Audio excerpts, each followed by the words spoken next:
You know, I've had the pleasure of working with BUFLA, the Bangladeshi United Federation of Los Angeles, and I'm new to SAN, but clearly I'm familiar with SABA. I've learned a lot of things from the Black community. The National Bar Association is where I learned how to do things when I was executive director of the National Asian Pacific American Bar Association. I believe there's much to be learned from other organizations who are already providing these types of services to help limited English speakers. So let's not reinvent the wheel. You can go to the different organizations that are already doing this and have been doing it for decades.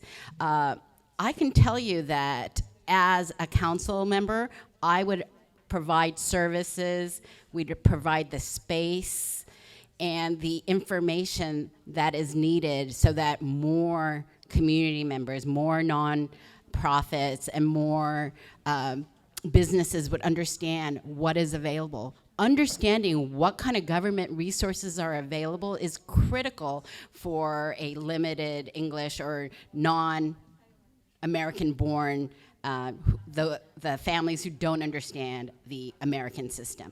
I would be someone who is really keen on providing services for those who don't really understand how the service works. And that's what I did as my prior time as a nonprofit executive director for 15 years.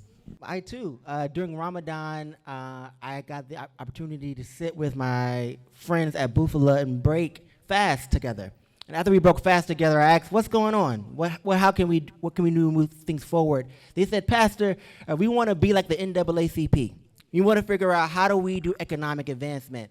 I think I'm one of the only folks who is running for office that has created a community development corporation through my church, and through that corporation, we've invested $8 million into the community, into CD10. What is that money going towards? It's going towards workforce development. It's going towards making sure that young people could actually get therapy and culturally competent therapy. It's going towards urban farming and building a grocery store in South Los Angeles.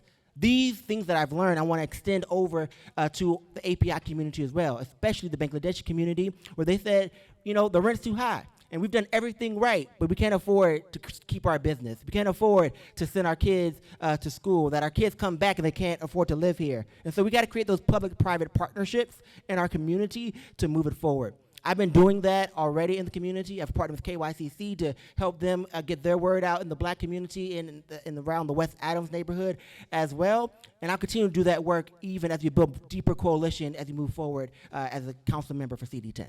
So for the last 10 years in the Assembly, I've been working really hard to help the immigrant community not only be able to rent, to get checking accounts, just to be able to thrive in this community. And it's been really difficult because we put barriers to keep them from being able to do that. One of those was being able to have identification and licensing. And then the last bill that went out to allow immigrants to be able to have that was my bill. And that was because the API community came to me and told me that they needed that so that they would be able to become part of the community like anyone else.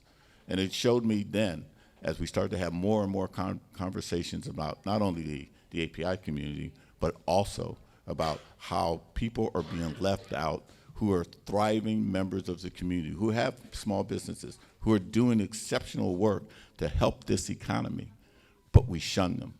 And we don't allow them to become part of the community as a whole. And so we need to be able to, one, find out what is keeping them behind. Because one of the things that we found out when we did our research is, I may think it's poverty, but it may just be prejudice toward a certain community. I may think it's access to capital, but it may be something else. We need to actually have a real, true conversation, not only with the API community, but the South Asian community, Bangladesh community, and actually have a real conversation of what your needs are so we can resolve it. So this question about economic advancement is super important. We've been talking about housing, upper mobility, and I currently serve in the Workforce Development Commission. So for me, it's been very important to bring already all of your voices to to this work and work with small businesses, with the private sector, having public-private partnerships so that you also can be benefited from this job creation. Now, our youth is our future. We have to do everything in our power to make sure that they have all the tools that they need to succeed. And that includes, of course, work readiness, maybe language barriers. A lot of people I came to this country at age 18 and I didn't know how to speak English. So I know that a lot of young people is still kind of getting, acquainted to, to this country too, technical training. Also my approach really involves local businesses, educational institutions, working with all of you to better understand your needs and where your economy wants to go. A lot of you are entrepreneurs, small business owners. So how do we make sure that you also have the support that you need so that you can succeed in the current global, and tech economy?